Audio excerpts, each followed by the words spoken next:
Nivel 2, capa intermedia. Bien, si bien los bosques son lugares perfectos para crear un video de terror o ambientar una historia de miedo, la verdad es que en la vida real y a lo largo del tiempo, han sucedido casos realmente desafortunados. En algunos bosques suelen suceder 1 o 2 casos lamentables, pero este no es el caso del Triángulo de Bennington. Aquí hay fácilmente más de 2 casos al respecto. El contexto es el siguiente. Cerca del monte Glastonbury, en Vermont, Estados Unidos, se encuentra el Triángulo de Bennington, una enigmática zona boscosa donde se pierde el rastro de las personas que un día desaparecieron y de las que nunca más se supo. La mayoría de estas desapariciones se produjeron sin que los cuerpos de seguridad pudieran encontrar una sola pista para averiguar qué les había ocurrido. Las víctimas eran personas de diferentes edades y de ambos sexos y se esfumaron en un plazo de 5 años que lleva del 1945 a 1950. Todas las desapariciones ocurrieron en el último trimestre del año, entre los meses de octubre, noviembre y diciembre, pero aparte de esto poco más se pudo saber para conocer la naturaleza de estos hechos. La primera desaparición ocurrida en el Triángulo de Bennington se remonta a 1945, cuando un hombre llamado Henry McDowell, el cual escapó de un manicomio en el que estaba recluido por ser el autor de la muerte de otro hombre, desapareció sin dejar rastro. Aunque no resulta extraño que un prófugo de la justicia desaparezca de esa manera, este suceso es citado a menudo como la primera de las extrañas desapariciones. Otro caso más ocurre, el 12 de noviembre de ese año, un hombre llamado Midi Rivers que trabajaba como guía de montaña desapareció misteriosamente ante los ojos del grupo de turistas a los que acompañaba de regreso al campamento. Él caminaba delante del grupo de personas por una zona que conocía sobradamente cerca de la carretera de Lontrell y simplemente desapareció. Nunca más fue visto ni se encontraron restos o pistas que dieran respuesta a este inquietante suceso, a pesar de las búsquedas que la policía y voluntarios realizaron durante días. Y así sigue y sigue la lista de desapariciones. Lo realmente curioso es que en la mayoría de desapariciones, los perdidos se van sin dejar rastro, ni siquiera un antecedente de violencia o alguna pista. En definitiva, no es un lugar al que me gustaría ir a vacacionar. Él es Dennis Martin. El 14 de junio de 1969, se encontraba acampando con su familia en el Parque Nacional de Smoky Mountain, en Estados Unidos, hasta que misteriosamente desapareció sin dejar ni un solo rastro. Las cosas supuestamente sucedieron de la siguiente manera. El grupo viajaba junto por el sendero Anthony Creek, hasta el punto en que el sendero se divide y, bifurcando a la derecha, continuaron por el largo sendero que finalmente conduce al refugio Russell Field, donde pasaron su primera noche en la montaña. Al día siguiente, los Martins empacaron su equipo e hicieron 9 millas de su caminata, que los llevó a lo largo del sendero de los Apalaches hasta el refugio Spence Field. Allí, los hermanos de Carter Martin y otros miembros de la familia esperaban, ya que habían llegado allí la noche anterior. Más tarde esa tarde, los hijos de las dos familias Martin estaban jugando en el prado entre el sendero de los Apalaches y el refugio Spence Field.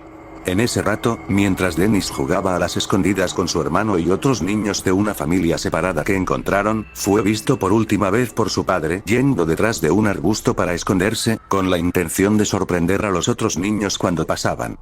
Después de no verlo durante unos 5 minutos y cuando todos los demás niños habían regresado al campamento, su padre se preocupó y comenzó a buscarlo. Carter Martin corrió aproximadamente 1 milla por el sendero de los Apalaches en dirección a Russell Field, mientras que Cair Martin fue en sentido contrario hacia Thunderhead Mountain. Después de una búsqueda infructuosa, los guardabosques del parque fueron notificados esa noche, y un esfuerzo de búsqueda completo coordinado por el jefe de guardaparques, Lee Snidon, se inició a la mañana siguiente a las 5 am. Se convirtió en uno de los mayores esfuerzos de búsqueda en la historia del Servicio de Parques Nacionales, que duró desde junio hasta las primeras semanas de septiembre de ese año, y sin embargo, a pesar de las exhaustivas búsquedas y otros esfuerzos para encontrar al niño desaparecido, nunca se descubrieron pistas tangibles que dejaran claro indicaciones sobre el destino del niño.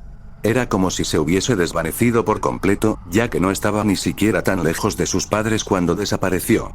Lamentablemente las búsquedas nunca dieron resultado y hasta la fecha no se ha encontrado rastro del pequeño. Este caso fue partidario de muchas teorías: abducción, magia negra, conspiraciones del gobierno, incluso mencionaron que fue víctima de un animal salvaje, pero ninguna historia ha sido validada por las autoridades. Dennis nos da una gran lección: nunca dejes solos a tus hijos en un bosque. Desde la antigüedad, los bosques eran utilizados para hacer toda clase de actividades atroces, donde ningún ser humano puede ser testigo de esos actos, y si bien, actualmente es algo poco común los temas de hechicería, en el siglo XVI era más normal. En Maryland, Estados Unidos, específicamente en la localidad de Blair, existe un bosque que fue testigo del castigo por la práctica de la brujería. El bosque de Blair, famosos por almacenar la leyenda de Ellie Kedward, o mejor conocida como la bruja de Blair. Bien, la leyenda cuenta lo siguiente. En 1785, una anciana llamada Ellie fue acusada de robar sangre a los niños de la aldea. Según las fuentes más antiguas, muchos niños se encontraban extraviados en el pueblo. Sin embargo, aparecieron un tiempo después y contaron a sus padres lo que esta bruja les había hecho. Aparentemente, la sangre que extraía era usada para hacer magia negra. Los padres de estos niños decidieron acusarla por brujería, entre otros alegatos, y fue sentenciada al destierro. Algunas fuentes cuentan que en el bosque de Blair la torturaron y la dejaron como alimento para perros, pero al estar aún con vida optaron por colgarla. Sin embargo, la supuesta historia real fue que al descubrir lo que le estaba haciendo a los niños de la aldea, los hombres de la aldea la desterraron, la desnudaron y la ataron a un árbol en el bosque, hasta que falleciera por las bajas temperaturas de aquel lugar. No cabe duda que es un acto realmente cruel, ya que mucha gente afirma que la acusación sobre los actos fue manipulada y que en realidad él era inocente. ¿Tú qué opinas? Un claro ejemplo del por qué ya no existen muchas brujas en la actualidad. Es bien sabido que Japón es uno de los países con una de las tasas más altas de suicidios mundialmente hablando, esto a causa de sus estrictas normas educativas, culturales y sociales. Todas estas presiones generan un nivel de depresión muy alto entre sus habitantes, llegando a tomar medidas desafortunadas.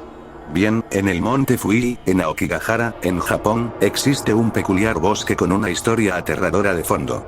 El bosque Aokigahara, o mundialmente conocido como el bosque de Idio, es un bosque en el que la gente se autopriva de la vida, llegando a ser centenares al año, únicamente en Akigahara.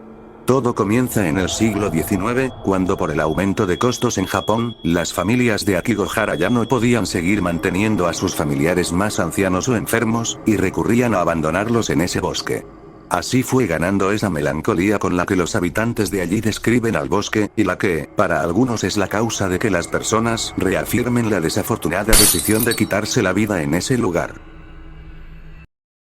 Sin duda, es un caso realmente triste y lleno de misticismo, perfecto para acabar con este nivel intermedio. No me queda más que agradecer a todos los que se quedaron hasta el final. Mi nombre es Octale, recuerden comentar, dar like, compartir y suscribirse. Adiós.